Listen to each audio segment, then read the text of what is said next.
तमिलनाडु सरकार के मंत्री उदयनिधि स्टालिन ने सनातन धर्म को डेंगू मलेरिया की तरह बताते हुए इसे पूरी तरीके से खत्म करने की बात कही है, कुचल देने की बात कही है और अब इसके बाद उनका समर्थन करने के लिए एक और नेता उतर आए। सवाल यह है कि क्या जैसे नुपुर शर्मा के बयान के बाद उनके साथ जैसा एक्शन उनके ऊपर लिया गया था, क्या वैसे ही इन नेताओं पर भी एक्शन लिया जाएगा? तो आज चर्चा इसी मुद्दे पर करेंगे। नमस्कार, मैं हूं आशीष सिंह और आप देख रहे हैं अनकट। सबसे पहले खबर क्या है वो जान लेते हैं। तो सनातन धर्म के खिलाफ हेट स्पीच देने का सिलसिला थम नहीं रहा है। तमिलनाडु की सत्तारूढ़ डीएमके के उदयनिधि स्टालिन के बाद डीएमके के ए राजा सनातन धर्म का अपमान करते हुए इसकी एचआईवी से तुलना कर रहे हैं। ए राजा ने कहा है कि सनातन धर्म सामाजिक बीमारी है, ये कुष्ठ रोग और एचआईवी से भी ज्यादा खतरनाक है। बीते हफ्ते 2 सितंबर 2023 को डीएमके सीएम ए के स्टालिन के बेटे उदयनिधि स्टालिन, जो कि तमिलनाडु सरकार में मंत्री हैं, उन्होंने भी सनातन धर्म को लेकर के खत्म करने की बात कही थी। ஆனா கலைஞர் அவர்களோ எல்லா சமூக மக்களையும் ஒரே இடத்துல குடி வைத்து அந்த இடத்திற்கு சமத்துவபுரம்னு பேர் வைத்து சனாதனத்துக்கு சம்மடி அடித்து கொடுத்தவர் தான் நம்முடைய கலைஞர் அவர்கள். இதற்கு முன்பு ஆட்சியில் இருந்த சனாதனத்துடைய அடிமைகள் கடந்த 10 ஆண்டுகளா சமத்துவபுரங்களை பராமரிக்கவே இல்லை. நம்முடைய ஆட்சி அமைந்த இந்த 2 ஆண்டுகள்ல சமத்துவபுரங்கள் பராமரிப்புக்கிறதுக்கு ஒரு வீட்டிற்கு 50,000 ரூபாய் நிதி ஒதுக்கி, அதே போல் புதுப்பிக்கிறதுக்கு 1 லட்சம் ரூபாய் சமத்துவங்களை புதுப்பித்திருக்கிறார் நம்முடைய திராவிட மாடல் அரசினுடைய முதலமைச்சர் அவர்கள்.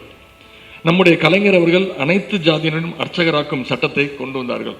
अब पूरे देश में इस बयान की आलोचना की गई है। बीजेपी नेता अमित मालविया ने ट्वीट करके इन बयान की आलोचना की है। वहीं इसके बीच तमिलनाडु के सीएम एम के स्टालिन ने अपने बेटे का जो बयान दिया है, उन्होंने उनका बचाव किया। उन्होंने कहा है कि उसने अनुसूचित जातियों, जनजातियों और महिलाओं के खिलाफ भेदभाव करने वाले सनातन सिद्धांतों पर अपने विचार व्यक्त किए। उनका किसी भी धर्म या धार्मिक मान्यताओं को ठेस पहुंचाने का कोई इरादा नहीं था।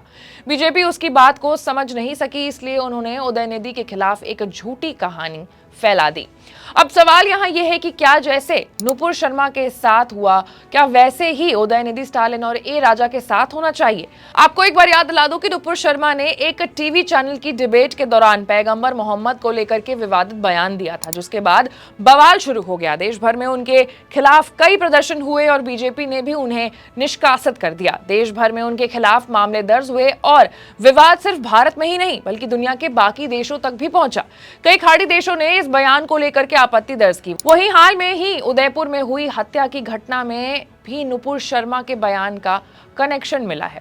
तो नुपुर शर्मा के इस बयान देने के बाद, पैगंबर मोहम्मद के ऊपर बयान देने के बाद जिन भी लोगों ने नुपुर शर्मा का समर्थन किया, उनके ऊपर भी बहुत सारी चीजें हुई। अटेम्प्ट टू मर्डर के केसेस हुए और कितने लोगों की मर्डर भी हो गई। तो अब सवाल यहाँ ये खड़ा हो रहा है कि जैसे नुपुर शर्मा के ऊपर बीजेपी ने एक्शन लिया, उन्हें पार्टी से निकाल दिया, निष्कासित कर दिया, तो क्या वैसे ही डीएमके को भी स्टालिन के साथ और ए राजा के साथ कोई एक्शन लेना चाहिए? उनके खिलाफ भी कोई एक्शन होना चाहिए? ये एक सवाल है हमारे दर्शकों के लिए। आपको क्या लगता है? आप कमेंट सेक्शन में हमें कमेंट करके बताएं और ऐसे तमाम बड़े खबरों से अपडेटेड रहने के लिए अनकट को लाइक, सब्सक्राइब और शेयर करना ना भूलें। मैं थी आपके साथ आशीष सिंह।